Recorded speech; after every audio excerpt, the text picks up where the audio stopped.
vous étiez ce jour aux affaires, que feriez-vous? Pour que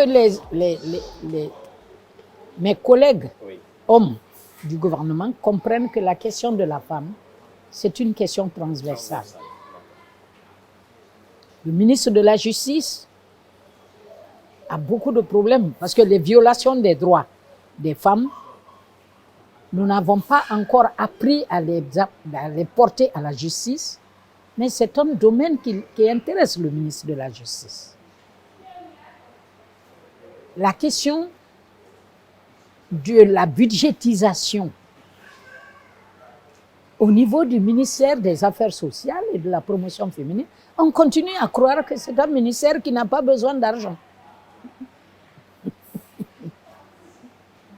Au niveau de la représentation des femmes, regardez les états-majors des partis politiques. Où sont les femmes?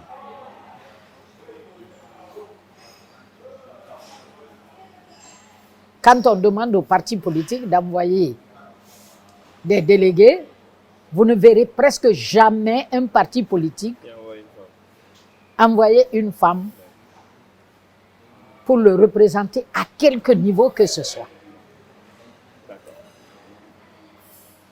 Les établissements d'enseignement supérieur, les collèges, à part les écoles primaires, vous avez quelques directrices d'écoles primaires.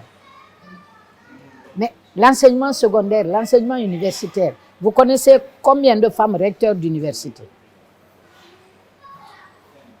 La première et l'unique que je connais, c'est Diaka Diakité, qui a dirigé l'école supérieure des mines de Tamakene.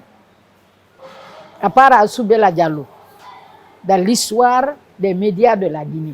Makeme, bon, elle est maintenant la directrice de la RTG. Bon, en 65 ans d'indépendance, malgré la contribution des femmes dans le pays. C'est minime quand même. Alors, on n'a pas eu de femme Premier ministre. Oui. On a eu une femme ministre des Finances. On lui a créé tellement de problèmes et qu'elle est partie. Mais ça, c'est un combat que les femmes doivent mener, non seulement pour mériter leur truc, elles méritent, hein, mais il faut que les hommes reconnaissent qu'elles ont le mérite d'occuper des positions qu'eux, ils occupent. Mais c'est aux femmes de se battre pour cela. C'est aux femmes qu'il faut, disons, inculquer cette volonté d'aller de l'avant. Cette dynamique d'aller de l'avant. Alors, sur votre passage au gouvernement a duré pendant combien de temps? 2 ans, 9 mois. Donc de 1996 16 à 1999. Mars 1999. Alors, est-ce que vous avez une idée des raisons de votre départ du gouvernement? Non. Et la raison, il y a plusieurs choses qui sont intervenues. Moi, je n'étais pas du PUP. Ne pas être membre du PUP, c'était comme un crime. Crime de lèse-majesté. Quand j'ai été nommée, pour la petite histoire, il y a 2 dames qui ont cru devoir aller voir Aboubacar Somparé, paix à son âme, pour lui dire « Mais vous ne savez pas que le RPG se réunit chez elle? Vous l'avez nommé ministre. » Aboubacar Somparé leur a dit « Écoutez, elle, c'est ma copine d'enfance. Je la connais. Ce que je vous conseille, allez collaborer avec elle. Mais je vous préviens, si vous vous opposez à elle, elle va vous écraser comme un bulldozer. Alors foutez-lui la paix, observez-la si elle peut travailler. » Ces 2 dames ont continué leur campagne de dénigrement tout le temps que j'ai passé. Elles n'étaient pas les seules. Vous les connaissez?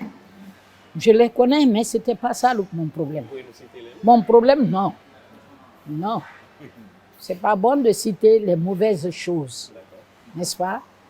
On est dans un pays où aujourd'hui on a besoin de se mettre ensemble.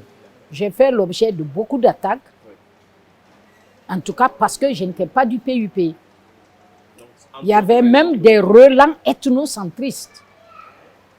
On m'a accusé, on m'a dit voilà, elle préfère Mme Henriette Conté à Mme Kadia Toussaint. ainsi de suite. On a dit beaucoup de choses. Mais je ne me suis pas focalisée sur ça. J'étais ministre de la République. Il y avait une première dame que j'ai aidée. J'ai équipé sa fondation, d'ailleurs, soit dit en passant. La deuxième dame, elle m'a demandé d'aider sa fondation à faire des choses. J'ai fait ce que j'ai pu. J'ai détaché même une du département auprès d'elle, Mme Sarata Diabaté, paix à son âme, n'est-ce pas? Mais c'est ça aussi notre pays. Il faut le gérer comme ça. Donc c'est à ces pressions, le président a finalement... Le président n'a cédé qu'enfin. Parce que je me rappelle une phrase du président Conté. Une fois, il paraît, et on me l'a rapporté, on a fait un rapport sur moi qu'on lui a porté. Il a pris le rapport, il l'a déchiré. Il a dit, je vous ai dit de foutre la paix à Darabasara. De Mayangwe Rimouturegbeli Safari. En français, si tu n'as pas d'huile rouge pour mettre sur la crevette, elle est déjà rouge naturellement. Laisse-la avec sa rougeur. Celle-là, au moins, elle a l'avantage d'être honnête et sincère. Elle est franche. Elle n'est pas hypocrite. Parce que moi, je n'ai jamais fait semblant, n'est-ce pas? Je ne suis jamais allé à aucune réunion du PUP.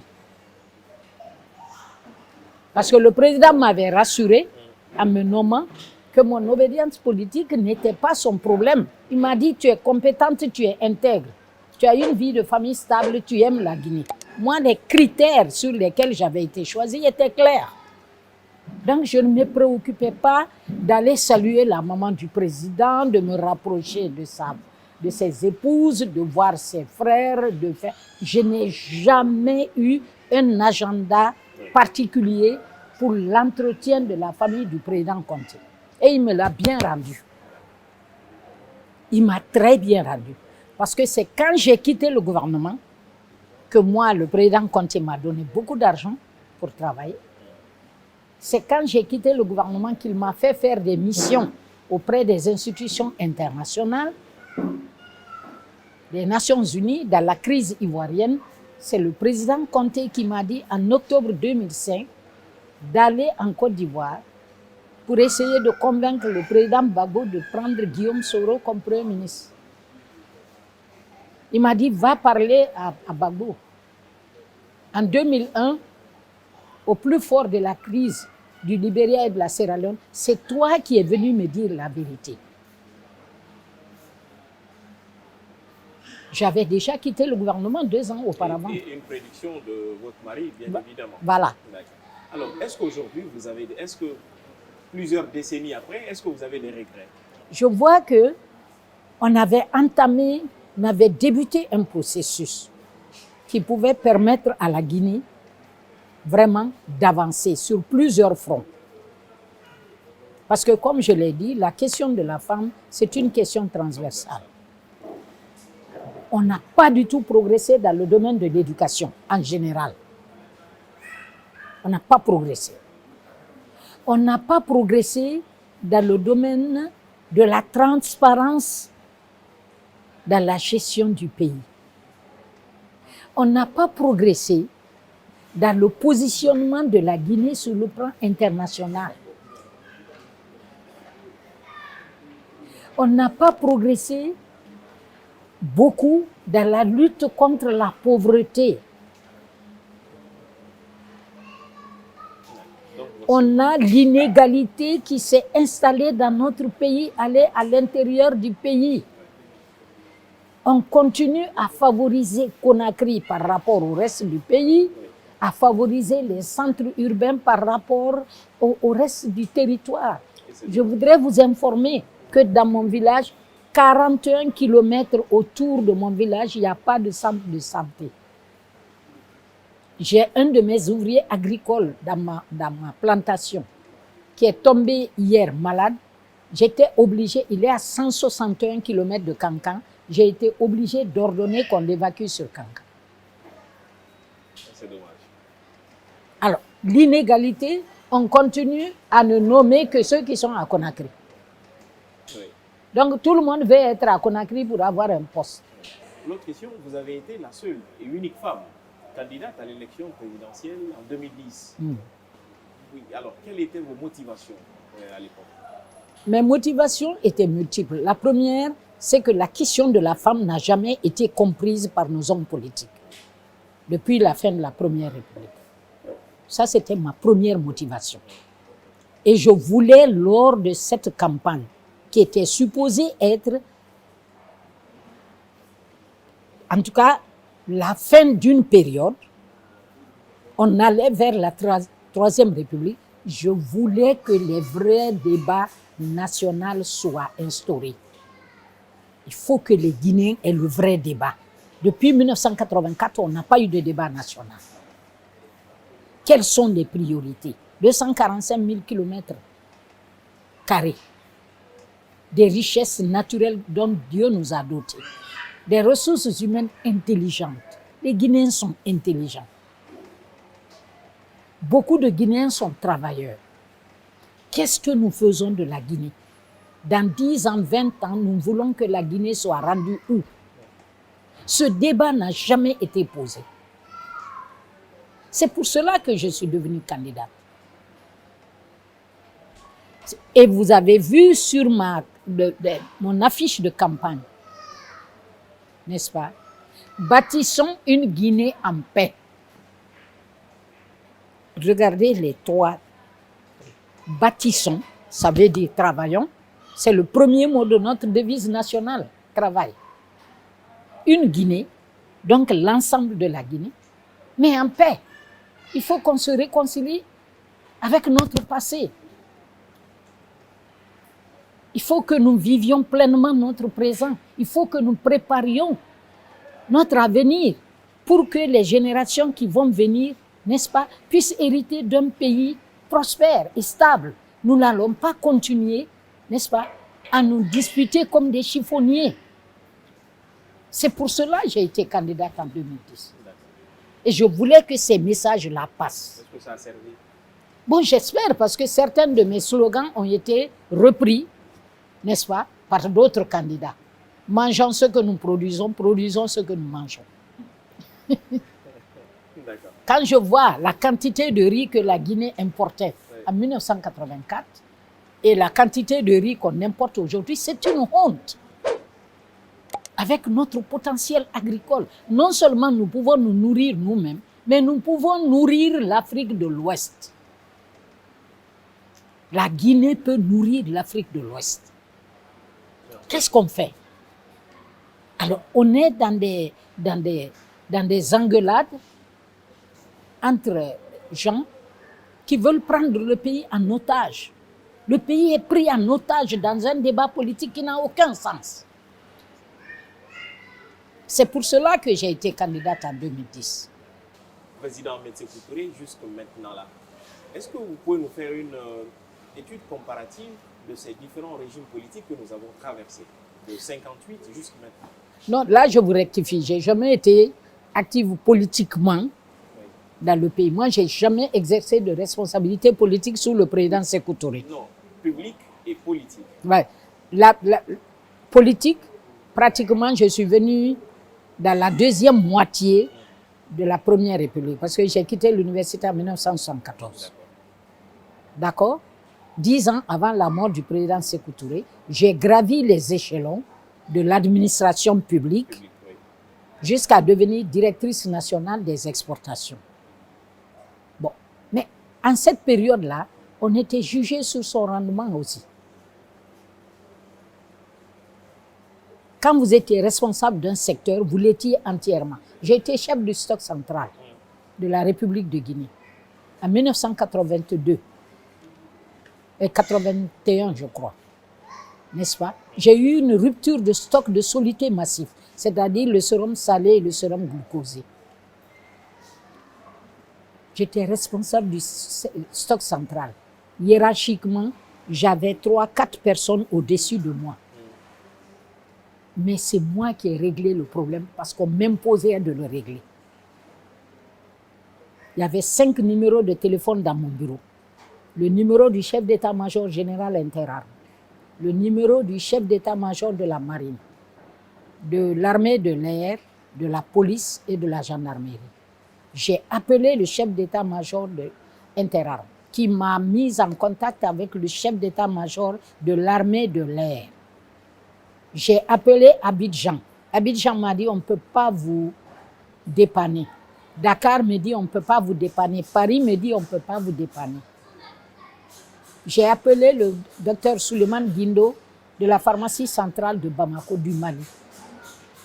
Il m'a dit, Saran, si tu as la possibilité d'enlever, j'ai 8000 litres dans mon stock, après consultation de ses collègues, j'ai 8000 litres que je peux te livrer. Viens chercher. J'ai appelé le chef d'état-major de l'armée de l'air. J'ai dit, j'ai besoin d'un hélicoptère pour aller prendre un stock de médicaments à Bamako parce que nous sommes en rupture. Le lendemain matin à 7 heures, l'hélicoptère était sur le tarmac à l'aéroport de Conakry. Je me suis embarqué, je suis allé. Les 8000 litres étaient déjà emballés, mis en palette sur le tarmac à l'aéroport de Bamako.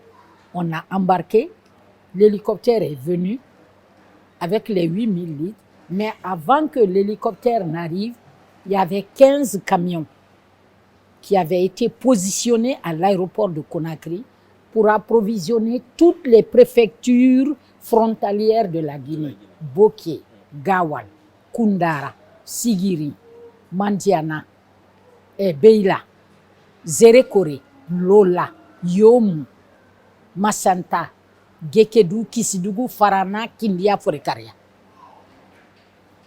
En 72 heures, le pays a été entièrement approuvé. Les 8000 litres, les 12 000 litres qui restaient, j'ai fait 72 heures à Bamako. Ils ont produit les 12 000 litres qui restaient parce que j'avais besoin de 20 000 litres. L'hélicoptère est reparti pour me prendre, pour me ramener. C'était ça aussi ce que j'ai connu comme vie publique, de fonctionnaire, mais responsable.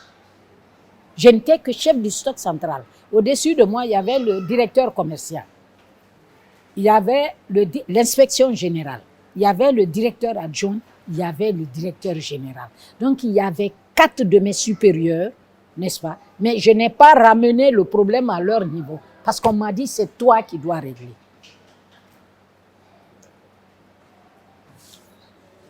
D'accord? La deuxième chose que j'ai faite, l'ambassadeur André Levin est venu me voir quand j'étais à Pharma-Guinée. Il m'a dit, en 1975, on a repris les relations diplomatiques avec la France. Mais il faut qu'on reprenne la coopération technique et scientifique. Madame Kaba, aidez-nous à organiser une semaine médico-pharmaceutique franco-guinéenne. Je suis allée, je l'ai amené chez le directeur général, docteur Youssouf Kourouma, paix à son âme. Quand on en a parlé, il me dit, mais docteur, qui va aller en parler au président? C'est toi qui dois aller en parler au président. Moi, je vois le président. Je dis, président, on veut faire une semaine médico-pharmaceutique franco-guinéenne. On va inviter des professeurs d'université de France. Ils vont venir discuter avec nos professionnels ici. Le président me regarde. Il me dit, Daraba, vous faites venir des professionnels français. Ils ont quel niveau? Je dis, c'est des professeurs agrégés. Il dit, mais vous n'avez pas d'agrégé ici. Je dis, oui. Il dit, qui va discuter avec eux? Je dis, mais nous, là, les pharmaciens et les médecins que vous connaissez, les biologistes. Il pose son bic, il me regarde. Il me dit, Daraba, vous n'allez pas nous faire honte? Je dis, président, on préfère mourir que de vous faire honte. Et en plus, devant la France. Je dis, non. On a des scientifiques de haut niveau, président. Formés dans d'autres pays, mais pas en France. On a d'excellents professionnels qui ont été formés en Algérie, au Maroc, en Union soviétique, en Roumanie, en Yougoslavie, en Cuba, en Inde, en Chine. Je dis, président, on a d'excellents professionnels. Il dit, vous n'allez pas nous faire honte? Je dis, non, président. Il dit, bon, qu'est-ce que vous attendez de l'État? J'ai dit, nous voulons 3 villas pour loger les professeurs français qui vont venir. On veut 4 véhicules du garage du gouvernement. On veut qu'on accepte qu'on fasse une sortie sur la plage de Kassa. On veut les amener un week-end. Je dis, on veut faire une visite aussi à Chose, au Val de la Mariée, à Kindia. Finalement, il accepte. Il accepte. Il dit, c'est tout ce qu'il vous faut. Je dis, oui, président, c'est tout ce qu'il nous faut. Et c'est à partir de décembre 1977 que la Guinée a commencé à organiser le concours du CAMES en Guinée. À la suite de cette semaine médico-pharmaceutique, à laquelle d'ailleurs, au cours de laquelle Sorikandia Kouyaté, paix à son âme, a fait son dernier spectacle à Conakry. Le 17 décembre 1977 au Petit Bateau.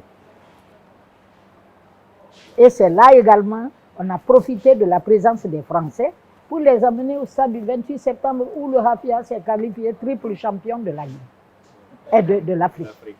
Alors, sur la même lancée, et dans l'opinion, on estime aujourd'hui que tous les régimes en Guinée ont du sang sur la main. Ahmed Sékou Touré avec le Kambouaro, Lansana Conté avec le fameux Ouattara du Koudiara, le président Alpha Condé avec les tueries sur l'axe.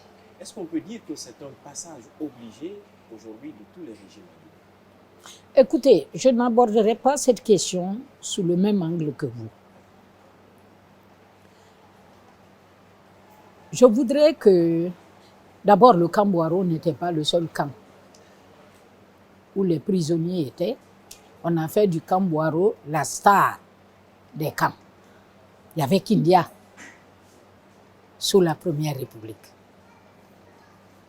Et croyez-moi, c'était un lieu de torture qui a été utilisé d'ailleurs sous la Deuxième République.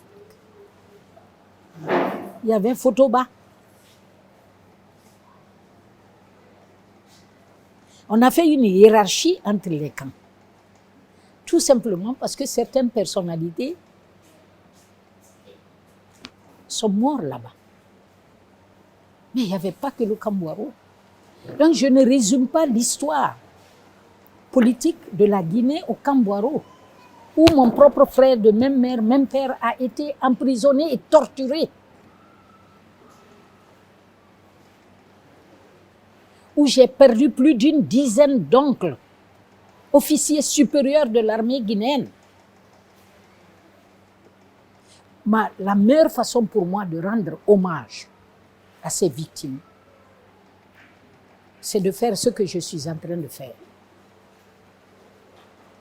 D'abord, survivre dignement.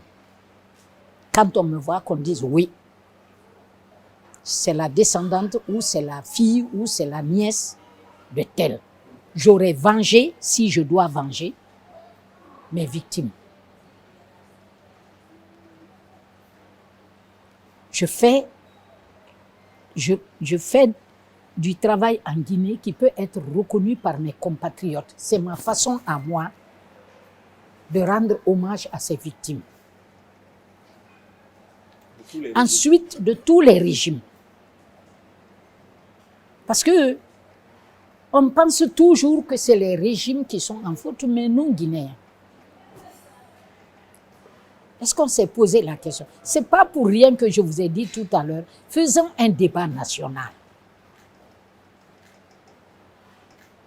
Faisons un débat national. Dès que vous êtes ministre ici, vos frères et sœurs et cousins et trucs pensent qu'il est de leur droit d'avoir accès à des privilèges. Oui ou non?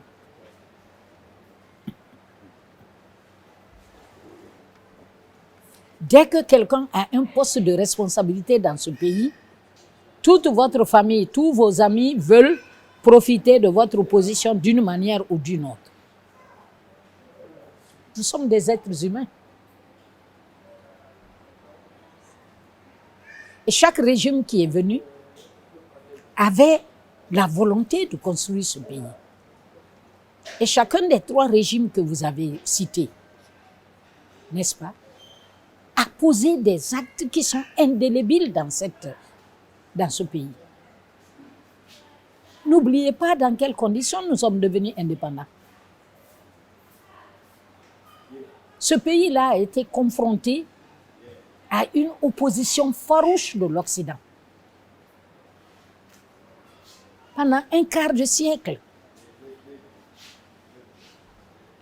nous sommes restés indépendants politiquement. Nous avons gardé notre monnaie. Nous avons fait la gloire du continent africain sur le plan culturel et sur le plan militaire. Et vous n'en parlez jamais. N'oubliez pas, la République de Guinée a participé à la libération du continent africain. Ce sont nos soldats qui sont allés se battre en Angola. C'est eux qui sont allés se battre au Mozambique. C'est eux qui se sont battus en Guinée-Bissau à côté de nous ici. C'est eux qui ont mis en place une politique de coopération technique. On a envoyé des sages-femmes et des enseignants en Mauritanie. On a envoyé des enseignants au Mozambique. On a envoyé des enseignants en Guinée équatoriale. On a envoyé des enseignants, des médecins en Angola. On a envoyé des médecins et des enseignants au Gabon de Oumar Bongo.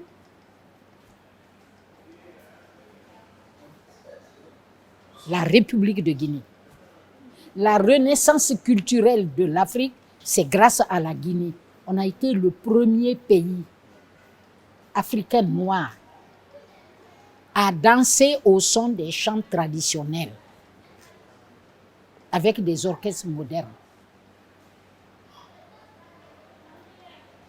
Moi, je suis allée faire une conférence à l'université de New York, NYU. J'ai trouvé là-bas Mancha Jawara. Allez sur Google, cherchez le nom. Mancha Jawara enseignait les civilisations africaines. Le professeur l'enseignait Kaba, paix à son âme. Il était à Chicago, où il m'a reçu en 2005. La Guinée a promu la culture africaine sur le plan mondial. Nos ballets africains ont sillonné le monde entier, le Bembeya Jazz National, les Amazones de Guinée. Nos orchestres, je n'en parle pas. Keletigi et ses tambourini, Bala et ses baladins. Dans les années 60, 70, 80, je suis désolée, s'il n'y avait pas eu la révolution culturelle guinéenne, il n'y aurait pas un Youssou N'Dour au Sénégal. Il n'y aurait pas une Ami Koïta au Mali. Pourquoi on n'en parle pas? Pourquoi? C'est notre contribution à la civilisation africaine. N'oublions pas le rôle que la Guinée a joué dans la création de l'Union africaine en 1963, de l'OUA.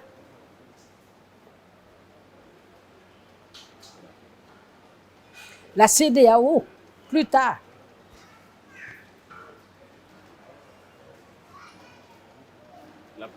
Est-ce que nous n'avons pas de mérite? Absolument. L'approche est qu'on ne se focalise pas sur ces tueries, mais plutôt...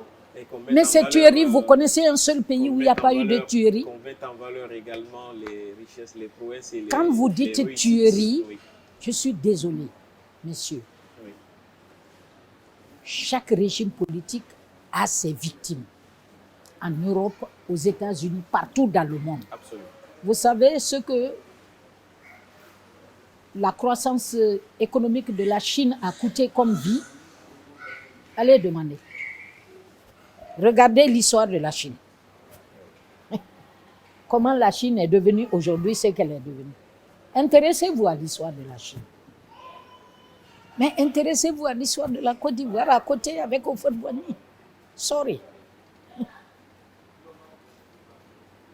Intéressez-vous à ce qui s'est passé dans ces pays, au Cameroun, où on a créé une guerre civile interne qui dure encore aujourd'hui. Nous avons la Casamance à côté.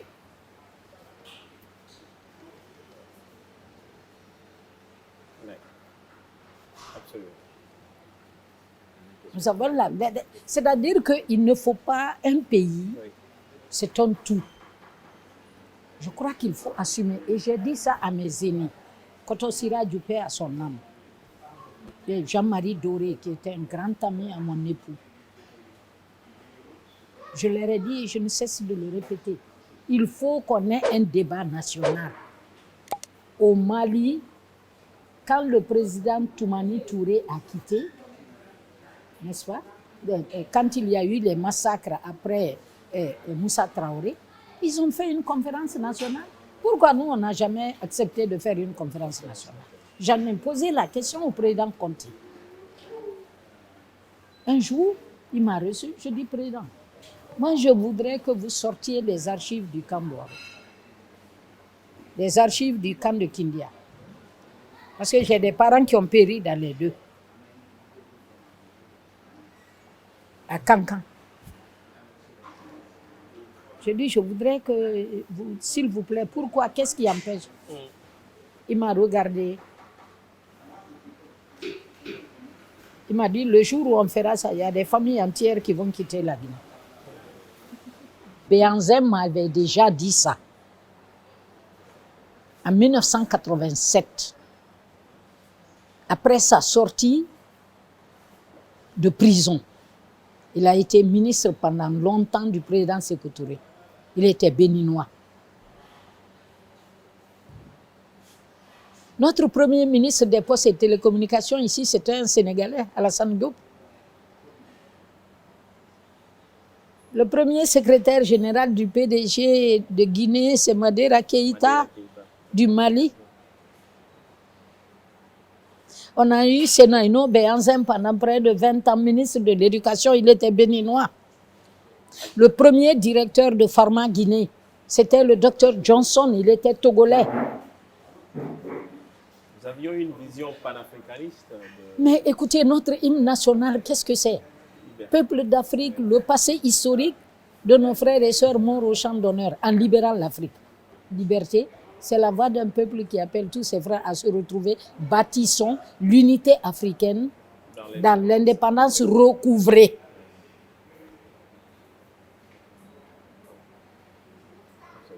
Lisons et interprétons notre hymne national. Lisons et interprétons notre devise nationale. Travail, justice, solidarité. Alors, dernière question, Madame la Ministre. Alors. Depuis cette époque, est-ce que vous avez voulu à un moment donné occuper Non, écoutez, moi je suis du principe, et je l'ai dit au président Alpha Condé, mais je l'ai dit aussi au président Sékou Touré. Et ça, c'est une petite anecdote finale qui m'a dit en 1977, je crois, il m'a envoyé une dame pour me dire d'aller à Conakry 2, me présenter pour être membre du comité régional des femmes ou des jeunes. Je lui ai dit, président, vraiment, ça ne m'intéresse pas, je ne veux pas. Il me dit, pourtant, tu es l'enfant de ta mère qui lui ressemble et qui peut faire la politique. Je lui ai dit, non, président, vous savez, moi, je suis petite de taille, je suis bête. Je ne veux pas faire la politique parce que je ne sais pas mentir. Il m'a regardé, il dit, ah donc c'est nous les menteurs. J'ai dit, président, non, je n'ai pas dit ça. Il dit, c'est exactement ce que tu as dit. Tu as dit que tu ne fais pas la politique parce que tu ne sais pas mentir. Donc nous qui faisons la politique, c'est nous les menteurs. Je dis, président, je n'ai pas dit ça. Il dit, ma fille, c'est exactement ce que tu as dit. Explique-toi. Je dis, président, parmi les gens qui viennent vous voir ici, sur 10, il y a 6 ou 7 qui vous racontent des histoires. Moi, si je rentre en politique, ils vont le faire devant moi. Je vais réagir. 1 fois, 2 fois, 3 fois, 4 fois. Vous en aurez marre. Ça va gâter mes relations avec vous. Or, je ne veux pas prendre le risque de gâter mes relations avec vous. Laissez-moi, moi, même sous le manguier dans mon village, je vais servir le pays et je vais vous servir. Laissez-moi. Donc, depuis votre fonction, vous n'avez jamais voulu... Je n'ai jamais exercé aucune fonction politique sous la Première République. Sous la Deuxième République non plus. Sauf le poste de ministre. Et ça, je vous ai dit dans quelles conditions ça a été fait. Et dès que j'ai quitté le ministère, 1 mois après, jour pour jour, j'ai été recruté par les Nations Unies. Je suis allé à Addis Abeba. où j'avais 30 fois le salaire de ministre que j'avais. que vous avez ici. Alors, nous arrivons au terme de cet entretien. Merci, Madame la ministre, d'avoir répondu à nos différentes questions.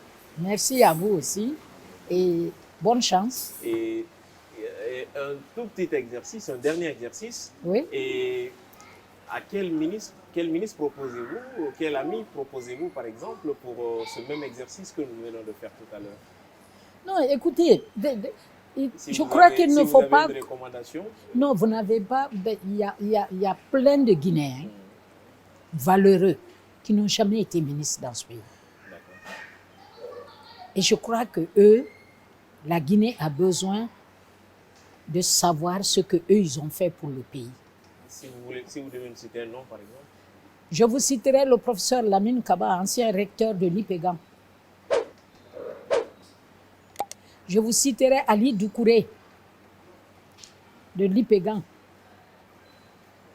Je vous citerai L'Institut Polytechnique Gamal Abdel Nasser. Nasser de Conakry. Je vous citerai ces nombreux médecins qui sont là.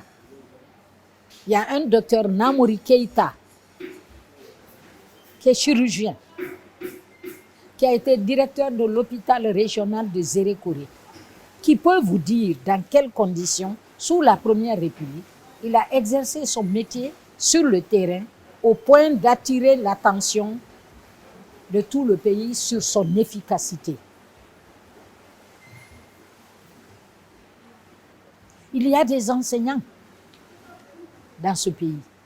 Il y a d'autres médecins, le docteur Bobo, le professeur Bobo Diallo, l'urologue, le docteur Cissé, le neurologue, qui ont été médecins et pour lesquels, sous la Première République, on n'évacuait pas les gens. Hein. C'est le président Sékou Touré seulement qu'on a évacué.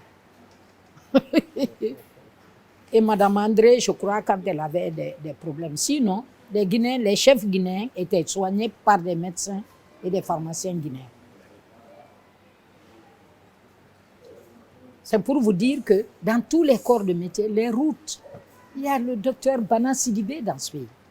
Il a été ministre, mais c'est un homme pour lequel j'ai beaucoup de respect. Aujourd'hui, on circule à Conakry. Vous croyez que c'est pourquoi? C'est grâce à Bana Sidibé. D'accord. C'est grâce à Bana Sidibé. Il y a Lansana Kourouma Kant, je vous ai parlé de lui, il a travaillé au ministère de la fonction publique. Il y a Billy Doumbouya, qui a été ministre de la fonction publique sous Alpha Condé, mais avant d'être ministre, il a gravi les échelons au niveau du ministère de la fonction publique.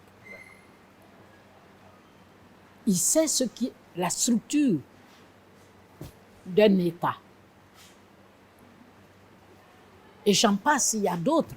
Mais allez demander à des fumeuses de poissons de Boulbiné et de Temenetaï. Vous avez plein de compétences, des diplomates. Sous la Première République, quand on était diplomate, qu'est-ce qu'on faisait? Malgré l'isolement en tout cas l'isolement qu'on nous imposait, c'est sous la Première République que la Guinée a rayonné sur le plan mondial. Ça, il faut que vous le reconnaissiez quand même. Absolument. Hein? Merci, madame. C'est sous la Première République qu'on a présidé le Conseil de sécurité, Madame Jeanne Martin Cissé. C'est sous la Première République qu'on a présidé, qu'on a dirigé l'OUA. On a eu 3 secrétaires exécutifs de la CEDEAO. Édouard Benjamin, Yamouri Traoré et Lansana Kouyaté. Vous croyez que c'est tombé du ciel? Et ça, qu'est-ce qu'on en fait? C'est tout cela la Guinée. Ou vous prenez la Guinée entièrement, avec ses incohérences, ses difficultés, mais également tout ce qui est les pages douloureuses de son histoire, n'est-ce pas? Mais il faut prendre aussi les pages glorieuses de cette histoire. Et de toute façon, nous sommes héritiers de cette histoire. Qu'est-ce qu'on va faire? On va refaire le passé? Non, malheureusement. Nous sommes obligés d'assumer notre passé. En assumant, on va tirer les leçons. Et si nous tirons les leçons, on va éviter ce qui a été fait de mauvais. Alors, moi, je compte sur vous, n'est-ce pas, pour que vous ouvriez le vrai débat. Des médias, que vous ouvriez le vrai débat. Parce que le vrai débat, il faut qu'on sache où on va aller. Où est-ce que nous allons partir? Parce que de toute façon, nous n'irons pas l'un sans l'autre. Absolument. D'accord. On a cultivé l'ethnostratégie, on a cultivé une politique de la médiocrité, on a cultivé une culture de médisance quasi continue sur notre pays. C'est les Guinéens qui dénigrent la Guinée. On est à côté d'un pays comme le Mali. Le Malien le plus humble, quand vous lui demandez, il dit « Anga Maliba ». Il est fier de son Mali. Parfois, il n'a même pas son manger quotidien. Le Sénégalais, la révolution vient d'avoir lieu là, 60 ans après l'indépendance. Il y a une nouvelle génération qui est venue mettre tout à plat. Dans les autres pays, le débat national a été fait après des guerres civiles. Est-ce que ici, en Guinée, tout ce que vous appelez tuerie, et c'est vrai, est-ce que ça a égalé les guerres civiles des pays voisins? On les a égalées. Le Libéria seul a fait 150 000 morts. La Sierra Leone, 100 000 morts. Le Mali, il continue à mourir. La Côte d'Ivoire, la même chose. Alors, on fait quoi là? On fait quoi? Et ça, ce sont les 6 pays qui nous entourent. La Casamance, la Guinée-Bissau, depuis son indépendance. Il y a eu combien de purges là-bas? Alors, il faut que vous, des médias, vraiment que vous nous aidiez à avoir un vrai débat. Il faut qu'on s'asseye entre nous. Si on ne se parle pas entre nous, pas pour faire la propagande ou bien être gentil avec un ou l'autre, n'est-ce pas? Tant que nous n'aurons pas ouvert le vrai débat entre Guinéens, je doute qu'on trouve la voie vers le développement. Ah, c'est bien. Merci beaucoup, Madame la ministre. En tout cas, merci pour l'effort que vous faites déjà pour commencer, n'est-ce pas?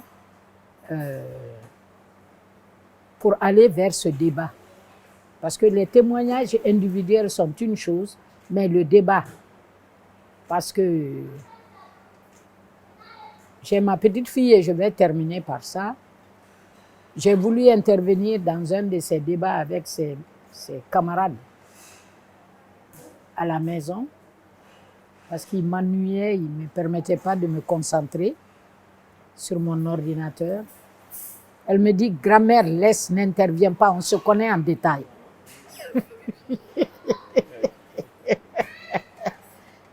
Une fillette de 11 ans, elle me dit, grand-mère, ne te mêle pas de ça, on se connaît en détail. Avec une telle autorité. Après, je suis allée m'asseoir, je dis, écoute, cette fille de 11 ans vient de me donner la clé du problème guinéen. Il me dit, ne t'en mêle pas, laisse-nous régler, on se connaît en détail. Donc, nous, Guinéens, là, on se connaît en détail, asseyons-nous et parlons entre nous. C'est ça la solution. Tant qu'on n'aura pas la mamaya, la montée, descendre, asseyons-nous, d'abord identifions les vrais problèmes.